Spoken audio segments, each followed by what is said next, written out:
इस फॉर्मूला में मैं हमेशा की तरह जो हम डिराइव करेंगे बहुत कॉम्प्लिकेशन में नहीं जाएंगे, फालतू का वो पूरा डिस्क्रिप्शन नहीं लिखेंगे, बढ़िया फिगर बनाएंगे और जो स्टेप्स हैं उसको प्रॉपर समझा के लिखूंगा, सब बच्चे को समझ में आएगा, सारे बच्चे समझेंगे। ठीक है, तो फिगर बनाएंगे पहले और सारे स्टेप्स को लिखेंगे।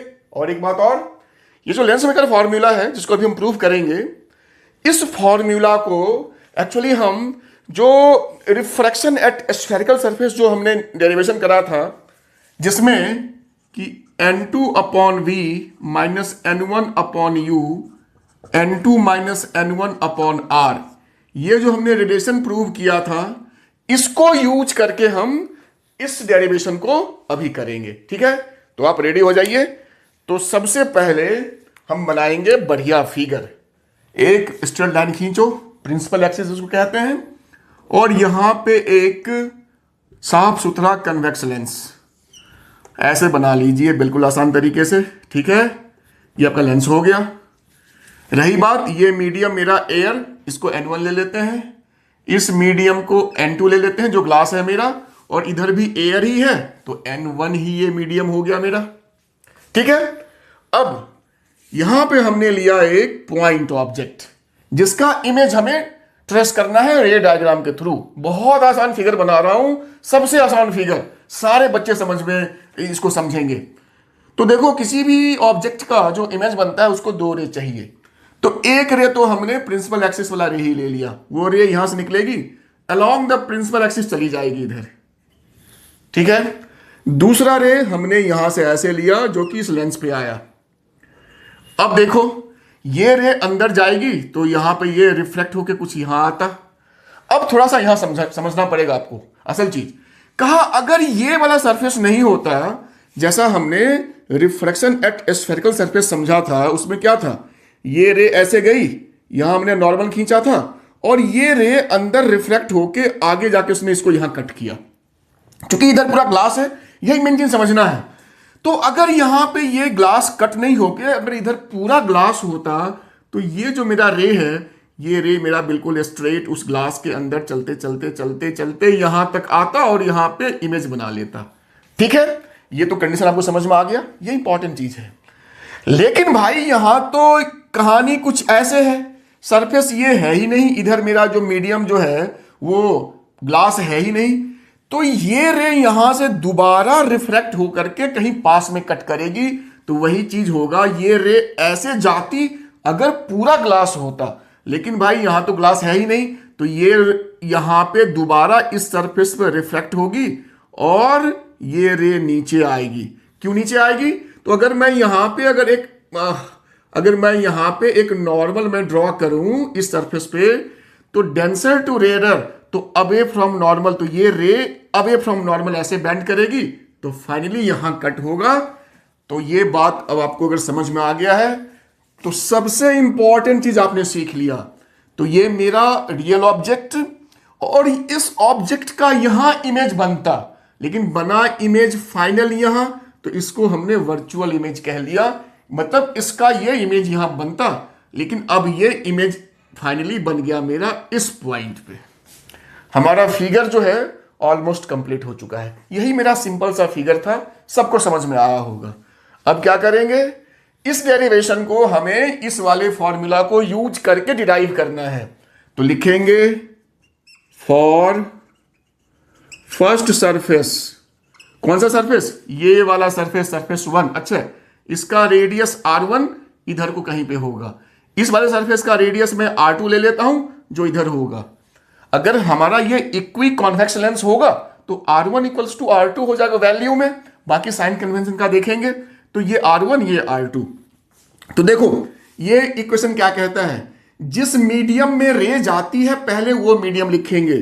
तो भाई N1 से N2 में रे गई तो N2 अपॉन V, लेकिन भाई ये V जो है, अच्छा ये भी लिखो, ये डिस्टेंस हमारा U यहां से यहां तक, ये डिस्टेंस हमारा फाइनल V, चूंकि ये हमारा फाइनल इमेज है, और ये डिस्टेंस हमारा V डैश होगा, क्योंकि हमने इसको I डैश जो लिखा है तो वो डिस्टेंस V डैश। तो N2 upon V dash, V dash क्यों, क्योंकि इसका इमेज यहां बनना चाहिए था, तो V dash minus N1 upon U ही लिखेंगे। Equals to N2 minus N1 upon R1। अब देखो हमने यहां पे दोबारा साइन कन्वेंशन नहीं लगाया है, ये बहुत इंपॉर्टेंट चीज समझने का है। कहो सर क्यों? कहा कि हमने जो ये डेरिवेशन किया था रिफ्रैक्शन एट स्फेरिकल सरफेस, जिसको हम यहां यूज कर रहे हैं, इस डेरिवेशन में हमने ऑलरेडी साइन कन्वेंशन को यूज करके ये डिराइव किया था, हमने ये फॉर्मूला हमने लिया था, बनाया था।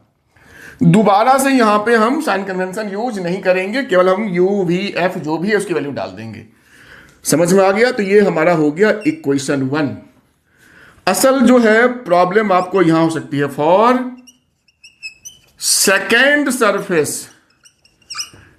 सरफेस, यानी इस वाले सरफेस पे यहां पे क्या हो रहा है भाई, ध्यान देना, यहां पे रे जो है वो ग्लास से बाहर जा रही है, यानी N2 से N1 में जा रही है। तो मैंने पहले ही कहा जिसमें रे जाती है पहले वो मीडियम लिखेंगे, यानी N1 लिखेंगे, अपॉन V। तो यहां तो भाई इमेज मेरा एक्चुअल है, हमने V ही लिया तो V लिखेंगे, माइनस N2 से गई है तो मीडियम N2 का। अब यहां पे हमारा होना चाहिए U, समझना ध्यान से, ये बहुत इंपॉर्टेंट पॉइंट है, यहां पे U। लेकिन भाई इस वाले सरफेस का ये ऑब्जेक्ट थोड़ी ना है, इस सरफेस का ये जो इमेज था इसका इमेज वो इसका वर्चुअल ऑब्जेक्ट हो गया।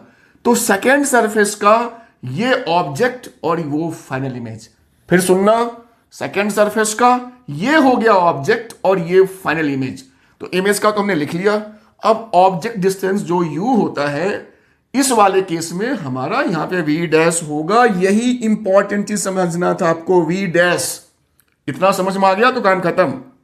Equals to N1 minus N2 यहां पे लिखेंगे क्योंकि N1 पहले है, N1 minus N2 upon R2। ठीक है, हम अब यहां क्या करेंगे कि चूंकि ये N2 माइनस N1 है तो हम ऐसा करते हैं ना, यहां पे हम साइन बदल देते हैं, ऐसा कर सकते हैं। N2 माइनस N1 किया तो नीचे मैंने माइनस लगा दिया, एक ही बात है। तो ये मेरा हो गया इक्वेशन 2। जो था वो इसी दोनों इक्वेशन में था, जो भी इसमें आपकी डिफिकल्टी हो सकती थी।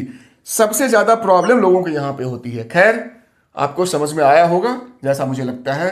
तो पहला सरफेस का, दूसरा सरफेस का, अब कुछ नहीं करना है, दोनों इक्वेशन को ऐड कर देना है। तो देखो यहां पे है N2, मैं यहां लिख ही लेता हूं पूरा, N2 by V dash minus N1 by U plus equation 2 का N1 upon V minus N2 upon V dash equals two, इन दोनों को ऐड करेंगे, N2 माइनस N1 कॉमन है तो पहले ही ले लो, थोड़ा टाइम बचेगा।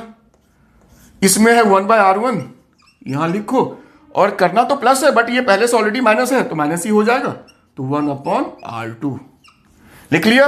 अब देखो N2 bye we dash plus में N2 वी डैश कट हो गया, खत्म कहानी इसकी। अब बचा क्या मेरा, ये बचा, तो यहां लिख लेता हूं मैं, ये मेरा हो गया N1 बाई वी, जो पॉजिटिव पहले इसको लिखेंगे, V minus N1 by U, N1 by U equals to N2 minus N1, N2 minus N1 1 upon R1 minus 1 upon R2। अब समझो काम खत्म ही होने वाला है। N1 को कॉमन ले लो तो 1 by V minus 1 by U, N2 minus N1, bracket यहां डालना मत भूलना, R1 R2 ऐसे लिख लिया। ये तो पूरा खाली कॉपी हो रहा है, इधर जो भी कर रहे हैं हम यहां करें, इधर तो पूरा खाली कॉपी किए जा रहे हैं।